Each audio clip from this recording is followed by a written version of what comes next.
제가 준비한 발표는 생성형 AI 시대, 소프트웨어 산업은 어떻게 변할까, 특히 로우코드, 노코드라는 이 트렌드가 어떻게 이 생성형 AI와 접목돼서 소프트웨어 개발 업계 혹은 또 공급 수요 산업을 어떻게 바꿔놓을 것인지 짧은 인사이트 전달해 드리도록 하겠습니다. 자, 작년부터 시작된 이 챗 GPT가 촉발한 생성형 AI는 이 디지털 업계 전반에 아주 과격한 변화를 만들고 있습니다. GPT라고 하는 것이 결국은 이 거대한 초거대 언어 모델을 기반으로 거대한 데이터를 학습해서 인간의 능력을 갖춰가는 인공지능 기술이거든요. 결국 이 트랜스포머라고 하는 2017년 구글의 연구자들이 발표한 이 언어를 해석하는 구조적으로 학습하는 이 모델이 너무나 성능이 뛰어나게 나왔고, 이 이후로 이 트랜스포머를 활용한 다양한 형태의 이 학습 언어 모델들이 등장하면서 결국은 그로부터 5년 후 2021년 GPT, 챗 GPT까지 등장하게 된 것이죠. 결국 이 AI라고 하는 분야가 70년이라는 아주 오랜 역사를 가지고 있습니다. 결국 생성 AI까지 왔다라고 하는 것은 정말 우리가 기대하는 인간의 아주 근본적인 역할들을 기술이 대체할 수 있는 특이점을 만들 것이다 라는 우리가 예측까지도 가능하고, 지금 이 짧은 1, 2년간의 이 생성 AI 전쟁만 보더라도 정말 이 AGI, 우리 정말 범용 일반 인공지능의 도달이 얼마 남지 않았다라고 예측이 나올 정도로 다양한 영역에서의 이 생성 AI가 접목되는 시도들이 있다라는 것이죠. 결국 이 생성형 AI의 발전은 우리 로우코드, 노코드라고 하는 소프트웨어 개발에도 큰 영향을 끼칠 수밖에 없습니다. 생성형 AI가 본격적으로 연구가 되고 투자가 되기 시작한 2010년대 중반 정도부터인데요. 아까 트랜스포머 모델이 발표된 시점이 이것의 붐업을 하던 시기였죠. 2017년이었습니다. 이 생성형 AI는 텍스트를 만들어주는 기본적인 모델에서 출발해서 최근 뭐 코드를 만들어주고 이미지를 영상을 만들어주고, 이게 결국은 시간 순서는 있지만은 거의 동시다발적으로 발전하고 있다라는 것이고, 결국 근본적으로 우리가 소프트웨어 개발이라고 하는 영역도 코드를 짜주고 설계해준다라는 영역에서 이 생성형 AI의 영향을 급진적으로 받고 있습니다. 실제로 우리가 챗 GPT를 가지고도 이 다양한 우리 개발이라든지 디버깅, 코드 해석 활동들을 할 수가 있는데요. 저희 학생들이랑 챗 GPT를 가지고 코드 해석이나 뭐 디버깅 등을 해보면요, 사실 인간이 찾아내는 것보다 훨씬 더 빠르고 정확하게 답을 줍니다.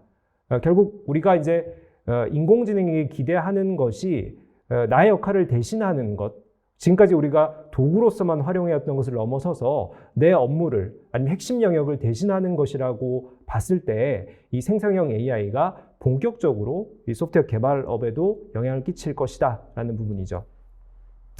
실제로 우리 GitHub의 CEO, 창립자였던 크리스 완스트레스는 2017년경에 이런 얘기를 했었죠. 소프트웨어 개발의 핵심이 이젠 더 이상 효율적인 개발이 아니다. 아마 소프트웨어 개발하는 방식 자체가 변화하게 될 것이다 라는 것이죠. 우리가 결국은 이 코딩이라고 하는 것도 하나의 설계고 기획이고 생성이라는 점에서 우리 최근 펼쳐지고 있는 이 인공지능 업계의 변화는 이 많은 부분에서 이 개발 분야의 방식이나 혹은 또 우리의 역할들을 바꿔놓을 것입니다.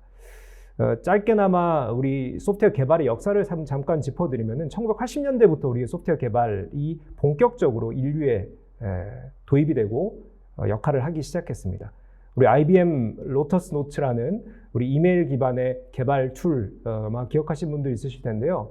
여기서부터 시작돼서 우리가 뭐 CRM 기반의 세일즈포스에 여러 다양한 툴킷이 나온 것이 90년대 후반이었다라고 하면은 대부분이 좀 폐쇄적이고 특정 업무만을 대신 수행하는 개발 툴이거나 혹은 특정 영역에 좀 광범위한 개발자들에게 편의를 제공하는 SDK와 같은 형태들의 개발 툴 지원 어떤 그 인프라가 기본적인 90년대의 흐름이었다라고 하면은 2000년대에 들어서서 조금 더 광범위한 영역으로 이 비즈니스를 담을 수 있는 다양한 자동화된 툴들, 그리고 2010년대 지능화된 툴로까지 다양한 확장을 보이게 됩니다.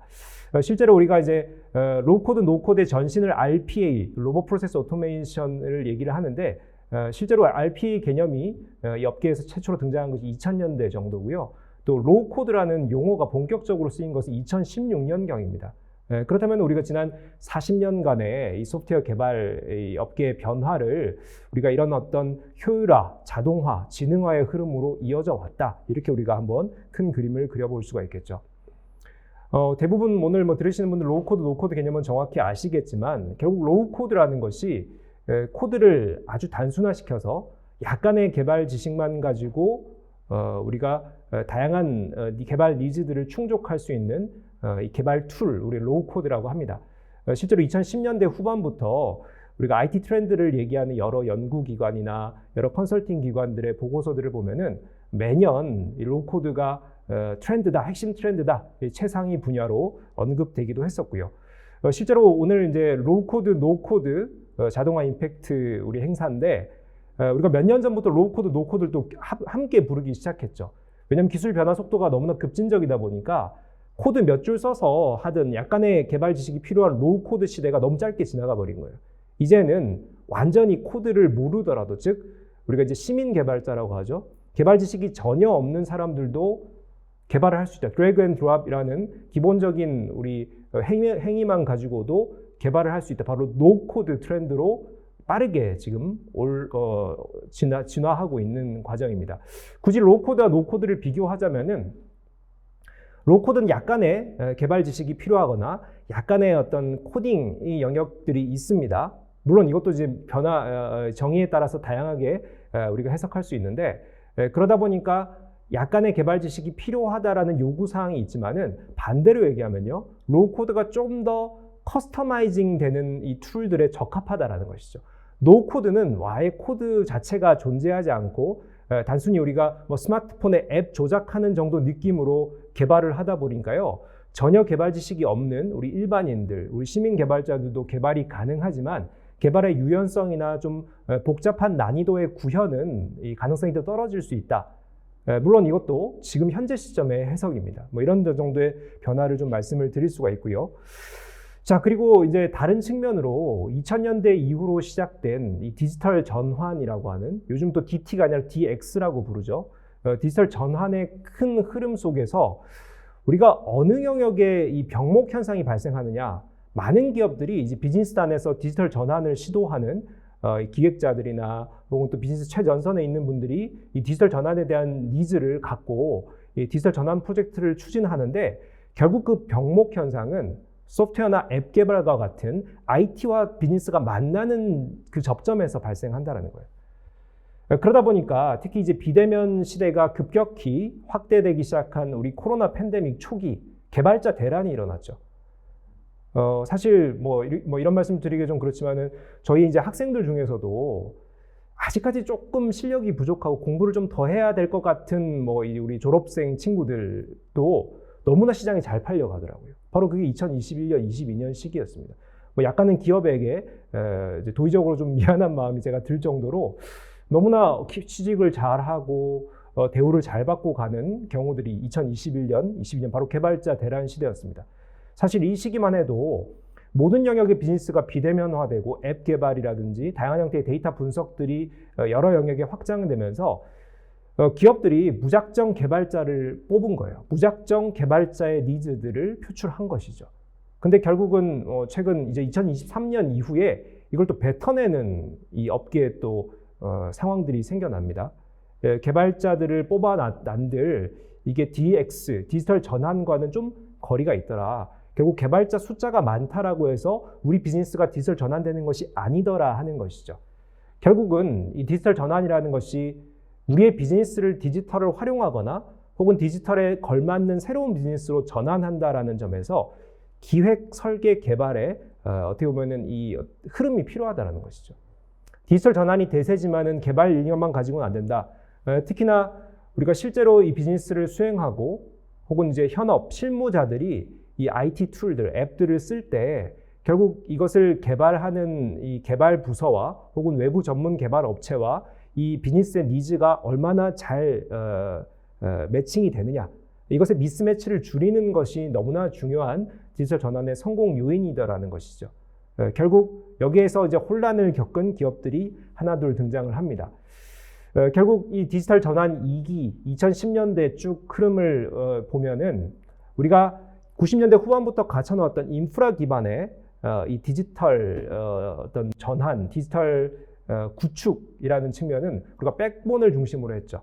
어떻게 하면 우리가 데이터베이스를 잘 갖출 것이냐, 뭐 ERP 기반의 데이터 시스템을 잘 설계를 할 것이냐, 어떻게 보면 인프라를 잘 갖춘다라는 측면에서 아주 대부분이 IT 부서가 주도하고 유지 보수라든지 이런 영역들이 IT업의 얘기였다라는 거죠.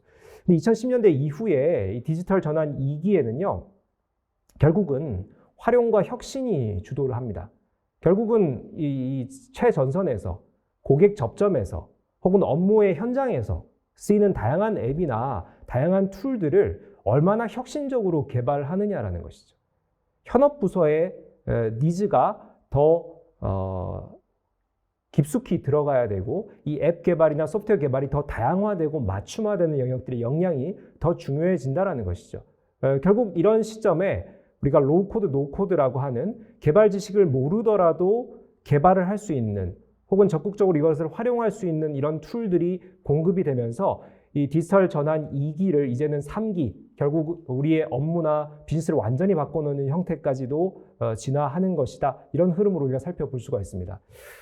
많은 예측 우리 컨설팅 업체들이 로우 코드, 노 코드 분야의 성장을 전망을 합니다. 매년 35%씩 성장하는 것이 대부분의 시각이고요. 특히나 올해 2023년 이제 우리 모든 기업의 업무 툴들이 65%가 로우 코드, 노 코드로 개발될 것이다 라는 예측들이 나오고 있습니다. 로우 코드 개발의 이점으로는 결국은 좀 빠른 개발, 그리고 또 이런 현업의 니즈들을 잘 담은 개발, 뭐 이런 것들이 핵심적인 특징이죠. 이제 그런 차원에서 리소스도 좀 적게 투입되는 측면들이 있고요. 여러 속도, 비용, 소통의 관점들을 얘기를 합니다. 실제로 로우 코드, 노 코드가 얼마나 이로운지를 다양한 어떤 실험을 통해서 여러 케이스들이 지금 공개가 되고 있는데, 우리 OCC라고 하는 우리 미국 증권거래위원회 산하의 옵션 선물 상품을 감독하는 기관에서 로우 코드 개발 실험을 했습니다. 이 금융 어떤 감독, 어떤 이 거래 파생 상품 확인 이런 어떤 기능을 하는 앱이나 툴을 우리가 직접 개발자들이 개발할 때와 이 로우 코드 툴을 이용할 때가 어느 정도의 어떤 성능 차이나 혹은 비용 차이나 뭐 시간의 차이가 있는지를 실험을 해봤는데, 실제로 21개 앱을 개발했을 때 평균 2주에서 4주 정도가 소요되었고요. 대부분의 경우가 기존의 이제 개발자들을 활용할 때에 비해서 기간이나 비용이 단축됐다. 그럼에도 불구하고 성능의 손실은 없었다라는 부분들이 확인이 됐습니다. 결국 아주 고차원의 거대한 개발에는 아직까지 로우 코드, 노 코드 툴을 활용하는 것이 좀 미흡할 수 있지만은 단순 개발이나 혹은 기능적 앱을 개발할 때는 충분히 로우 코드, 노 코드 툴들이 성능이나 비용적 관점에서 이점을 만들고 있다. 우리가 이렇게 살펴볼 수가 있겠죠. 그리고 많은 이제 로우 코드 관련된 연구 결과들이 나오고 있는데요. 실제로 기업들이 로우 코드를 적극적으로 사용하거나 사용을 계획하는 이유를 들어보면요. 대부분이 앞서 제가 말씀드렸던 이 디지털 전환을 가속화하기 위해서, 우리가 현업이나 실무자들이 필요로 하는 툴들이 너무나 니즈들이 폭발적으로 증가하는데, 이것을 개발 업체나 개발 부서에만 맡기기에는 바틀렉이 너무 크다라는 거예요. 이거 좀 더 빠르게 시도해보고 이것이 적절한지 적합한지 또 어느 부분을 보완해야 되는지 개선하는 속도가 빠르기 때문에 결국 현업, 우리 실무 영역의 디지털 전환 속도를 가속화하는 측면, 그 와중에 여러 다양한 니즈들을 구체적으로 반영할 수 있다는 측면이 있고요. 로우 코드를 사용하지 않는 기업들에게도 물어봤습니다. 왜 사용하지 않습니까? 라고 물어봤더니 가장 우선적으로 꼽은 영역이 아직 로우 코드 플랫폼에 대한 지식이 좀 부족하다. 즉 로우 코드라고 하는 것은 현업과 실무자들이 이런 니즈들을 갖고 좀 주도해야 되는 부분이 있습니다. 그러다 보니까 아무래도 IT의 지식들이 좀 부족한 현업 실무자들이 이 로우 코드에 대한 지식들, 그리고 필요성에 대해서 혹은 성능에 대해서 좀 정보가 부족한 측면이 있다는 것이죠. 이 공급업체들이 이런 부분들에 대한 다양한 형태들로 최근 상품과 서비스들을 내놓고 있긴 하지만 아직까지 인식에 부족이 있다라는 부분이고요. 또는 이제 락인이라는 측면에 대한 우려가 있습니다.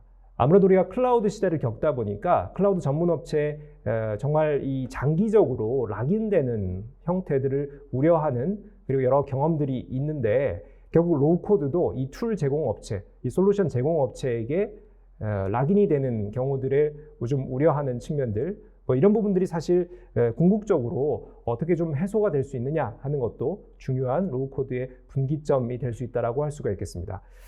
많은 이제 연구기관들이 로우코드의 성장을 예측하고 있고 다양한 분야들의 확장 가능성을 언급하고 있는데요.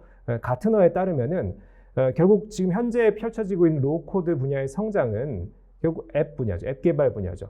결국 아주 궁극적인 이 플랫폼이나 혹은 또 인프라에 대한 어떤 개선보다는 기본적으로 가장 비즈니스단에 있는 현업에 있는 이런 다양한 앱들에 대한 니즈들을 충족할 수 있는 툴들이 지금 빠르게 성장하고 있다. 이렇게 우리가 살펴보시면 되겠습니다. 결국 로우코드의 확산은 뭐 기업 비즈니스뿐만 아니라 전 사회 영역의 디지털 전환을 가속화할 것이고요. 앞서 말씀드렸던 우리 시민 개발자라고 하는 것이 우리가 80년대부터 시작된 소프트웨어 개발 분야의 전문 영역, 실무 영역이라고 하는 어떻게 보면은 진입 장벽이 있었는데 이것을 이제 일반 사용자나 정말 시민 개발자에게까지 이 문호를 개방한다라는 점에서 우리 학계에서는 이것을 기술 민주화, 소프트웨어 개발의 민주화 과정이다 이런 용어를 쓰고 있습니다. 결국 몇 번의 이런 그 패러다임 시프트가 있었지만은 지금 이제 2020년대 개발 영역 분야가 가는 방향은 전 사회 영역에 개발이 가능한 이 소프트웨어 개발 민주화 과정으로 흘러가고 있다라는 부분입니다. 자, 결국 우리 소프트웨어 개발 영역에서도 기본적으로 개발자들이 갖춰야 될 역량이라든지 또 우리가 소프트웨어 개발이라는 이 업을 바라보는 관점들이 변화할 수밖에 없다라는 것이죠. 많은 부분을 이 AI나 혹은 또 노코드 툴이 대체해준다라고 하면은 우리가 정말 인적 역량으로 가져가야 될 분야들이 이 AI로 인해서 대체되고 우리가 좀 더 집중적으로 인적 역량을 활용해야 될 부분들을 새롭게 재정의할 필요가 있다는 것이죠. 우리가 과거 이제 소프트웨어 공학이라는 소프트웨어 개발 전반적으로 다루는 가장 핵심적인 학문 분야에 빗대어 보자면은 결국은 우리가 이제 고객들의 요구 사항을 어떻게 잘 정의할 것이냐 이것이 또 우리 소프트웨어 개발의 가치를 높이는 정말 인적 역량이 좀 더 핵심적으로 요구되는 분야라고 할 수가 있겠고 또 일반 유지 보수나 또 기능 추가 보완이라는 측면 우리가 어떻게 품질을 높일 수 있느냐라는 부분에서 또 확실한 이 인적 역량들이 필요한 분야라고 할 수가 있겠습니다. 우리가 실제로 소프트웨어 개발이 일어나는 이 과정에서 우리가 명세화라는 부분이 있죠. 이제 결국은 이 소프트웨어 개발의 어떤 난이도를 설정하고 비용을 설정하고 이 기능적인 정의를 하고 또 위험 사항들을 또 정의하고 이런 부분들이 결국 고객과 맞춤화된 영역으로 매우 구체적으로 진행될 것입니다. 로우코드, 노코드라는 것이 기본적으로 맞춤화 시대를 동반하기 때문에 이런 구체적인 고객의 니즈들을 어떻게 잘 담을 수 있을 거냐. 어떻게 보면 이 소프트웨어 개발에도 뭐 소위 영업이나 마케팅의 역량들이 너무나 크게 요구될 수 있는 새로운 어떤 시대가 펼쳐지고 있다. 새롭게 말씀을 드릴 수가 있죠. 최근 뭐 로우코드 플랫폼 공급 업체가 급증하고 있습니다. 앞서 우리 오라클 또 우리 전무님께서 발표해 주셨던 것처럼 많은 이 플랫폼 혹은 개발 업체들이 로우코드, 노코드라고 하는 혹은 AI가 생성해주는 이 소스 코드 개발 영역들의 여러 기능들을 지금 자사 제품에 투입하고 있고 이것의 변화 속도는 좀 더 빠르게 나타날 것입니다. 실제로 많은 사례들이 지금 등장을 하고 있는데 제가 특히나 우리가 제조업 사례로 좀 말씀을 드리겠습니다. 좀 몇몇 이건 넘어가고요. 우리가 뭐 제조업에서 대표적인 이 플랫폼 업체 우리 지멘스를 들 수 있죠. 지멘스가 2018년 로우코드, 노코드 기반의 솔루션 개발업체 맨딕스를 인수를 했습니다. 자, 결국은 우리 스마트 팩토리나 혹은 또 설비, 공정의 운용에 있어서도 우리가 자동화된 이 소프트웨어 개발 혹은 또 설비와 공정을 유지 보수하고 운영하는 이 영역들의 이 소프트웨어의 요구 사항들이 커질 것으로 생각이 되고 이것에 지멘스가 발빠르게 이 관련 업체를 인수한 것이죠. 우리가 B2B 영역, 특히 제조업 영역에 우리가 지금 이 자동화 툴이나 혹은 뭐 생성형 AI 혹은 뭐 로코드, 노코드 툴들이 어느 정도 변화를 끼치고 있냐면은 다양한 영역에서 이 플랫폼을 개발하는 업체들이 기본적으로 이 설비와 연결된 혹은 공정과 연결된 다양한 중간 이 미들웨어 제품들을 대부분 출시를 하고 있고요. 특히나 우리가 오픈소스라는 관점에서 결국은 이 현장의 엔지니어들이 이 스팟에서 직접 이 툴을 이용해서 개발할 수 있는 인터페이스를 그리고 이 관련된 다양한 우리 API를 제공하는 형태들 이런 부분들이 적극적으로 고려가 되고 있다는 겁니다. 과거에는 특정 업체의 뭐 설비나 혹은 또 우리 엔지니어링 여러 툴들을 쓰면은 기본적으로 좀 종속되거나 혹은 또 현장 엔지니어들이 좀 이 여러 다양한 이 변화 관리들을 하는 것이 좀 여의치 않은 부분들이 많았어요. 근데 최근에 이런 이 플랫폼 업체들을 보면은 기본적으로 현장 엔지니어들이 직접 설계하고 혹은 개발하고 개선하고 보완할 수 있는 형태들로 오픈소스들을 갖춰가고 있고 이것이 결국 로우코드, 노코드 혹은 생성 AI와 결합돼서 이 다양한 변화를 만들 것으로 보입니다. 실제로 지멘스가 제시하는 이 스마트 팩토리의 최종 지향점은 AI가 직접 최적화하는 공장이에요. 결국 우리가 이제 스마트 팩토리라는 것에 다양한 정의가 있지만은 기본적으로 우리가 IoT 시대에는 얼마나 설비나 공정의 데이터를 빠르게 정확하게 수집하느냐, 데이터를 수집하는 측면에 초점을 맞췄었죠. 그러다 2010년대 이제 스마트 팩토리가 조금 더 고도화되는 측면에서는 수집한 데이터를 가지고 예측 최적화 솔루션 혹은 에너지 효율 솔루션들을 이런 소프트웨어들을 어떻게 붙이느냐, 결국은 이 데이터들을 어떻게 잘 활용하느냐, 여기에 해당되는 수반되는 여러 솔루션들, 플랫폼들, 소프트웨어들을 개발하는 쪽에 초점을 맞췄었죠. 자, 그런데 결국 2020년대 이 스마트 팩토리의 지향점은 AI가 직접 최적화한다라는 겁니다. 우리가 결국은 우리가 사람의 손이 덜 가게끔 이 피드백을 직접 공정이나 설비에 반영을 하고 이 관련된 어떤 정보들을 보여주고 이와 관련된 다양한 형태의 이 생성 AI가 쓰일 수 있다는 점이죠. 결국 이 현장에도 우리가 AI가 직접 생산하는 생성하는 이런 소프트웨어, 이런 기능들 뿐만이 아니라 엔지니어들이 개발의 역량들이 부족하더라도 직접 개발할 수 있는, 즉 작업이나 업무나 현장의 이해도가 가장 높은 실무자가 직접 소프트웨어를 개발하는 소프트웨어 개발 민주화가 지금 펼쳐지고 있는 것이고요. 뭐 공정 설비 모니터링이나 운영 관리, 유지 보수 이런 영역들에 적극적으로 활용될 수 있을 것으로 생각이 됩니다. 자, 그리고 또 궁극적으로 이 생성형 AI라고 하는 것이 우리 인간과 기계 간의 소통을 강화하고는 소통혁명 측면이 있죠. 그러니까 자연어를 가지고 이 설비나 소프트웨어와 서로 소통이 가능하다라고 하는 것은 결국 근본적으로 우리가 원하는 이 소프트웨어, 하드웨어 간에 우리 인간 실무자 간에 이런 명확한 니즈들이 오고 가고 이것이 결국 궁극적으로 여러 다양한 형태의 지능화된 업무들을 가능하게 할 것이다. 이것이 생성 AI가 도입됨으로써 우리가 기본적으로 갖춰가는 방향성이라고 살펴볼 수가 있겠습니다. 세 번째는 이를 기반으로 결국 다양한 업무에 이 지능화라는 이 툴들이 도입될 것으로 보이는데 우리가 기본적으로 이런 소프트웨어나 혹은 또 데이터에 기반의 인사이트들을 아직까지 좀 활용이 미흡했던 뭐 투자나 계약이나 의사결정과 같은 우리 인간의 통찰력이 필요한 업무 영역에 다양한 형태의 이런 소프트웨어나 앱의 활용들이 늘어날 것이다라는 것이죠.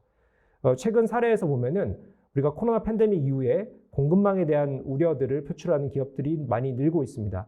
이 생성형 AI 그리고 소프트웨어를 활용을 해서 이 공급망에 대한 어떤 최적화나 혹은 다양한 인사이트들을 인간에게 제공해주는 이런 소프트웨어들의 활용 사례들이 늘어나고 있다는 점이 결국 우리가 로우코드, 노코드라는 관점에서도 이런 우리 통찰이 필요하고 의사결정이 필요한 영역에 다양한 앱을 개발하는데도 로우코드, 노코드 툴들이 확장될 수 있다라는 부분들을 우리가 살펴볼 수가 있을 것 같습니다.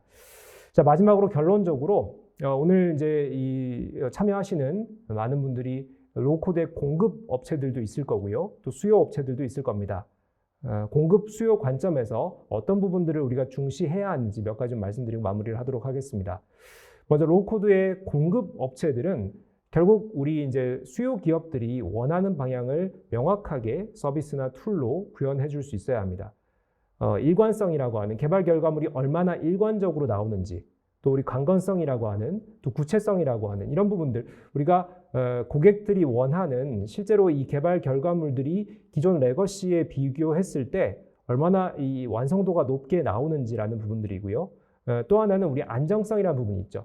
우리가 실제로 이제 처음에 변화를 좀 접하는 기업들이 아무래도 예외 상황이나 오류라든지 데이터 보안이라든지 이런 부분들에 대한 우려들을 가장 강하게 말씀을 하십니다. 이런 부분들을 우리가 공급업체들이 얼마나 잘 다뤄줄 수 있느냐, 잘 완성도를 높인 제품들을 만들 수 있느냐라는 부분들이 중요한 체크리스트라고 할 수가 있겠고요. 자, 우리 수요 기업들 입장에서는 이제 많은 기업들이 로우코드 툴을 우리 업무에 혹은 우리 기업 비즈니스에 활용해 볼까라는 고민들을 하고 계실 텐데, 결국 로우코드는 매우 세분화되고 구체화된 툴들로 활용될 겁니다. 결국 우리 활용 목적이나 특정 업무 영역의 어떤 성격들이 이 툴에 잘 반영이 되는지, 구체적인 어떤 개발 방식이라든지 혹은 또 제공 수준들을 검토해 보실 필요가 있고요. 또 이 과정에서 우리가 클라우드 시대에도 우려했었던 섀도우 IT 이슈라든지 또 블랙박스 코드 이슈들이 있습니다. 우리가 이 개발 업체, 플랫폼 제공 업체에 얼마나 의존성을 갖게 될 것이냐, 이것이 기술적으로 좀 여러 가지 권한 설정이나 혹은 보안 솔루션들에 의해서 우리가 이것을 케어할 수 있는 부분인지, 혹은 특정 부서에서 독립적인 소프트웨어들, 그러니까 즉 우리 전체 시스템에 해가 되는 형태의 이 섀도우 IT가 이제 이슈가 생길 가능성이 없는지, 이런 부분들에 대한 우리 검토가 필요하고, 이 솔루션을 제공하는 업체들의 이런 부분들을 명확히 확인해 볼 필요가 있다라는 부분입니다. 오늘 좀 시간이 짧은 관계로 조금 빠르게 설명을 드렸습니다. 그렇지만 좀 로우코드를 준비하는 공급 수요 업체 모든 분들께 약간의 인사이트가 되셨으면 하는 바람으로 오늘 강의를 발표를 마치도록 하겠습니다. 감사합니다.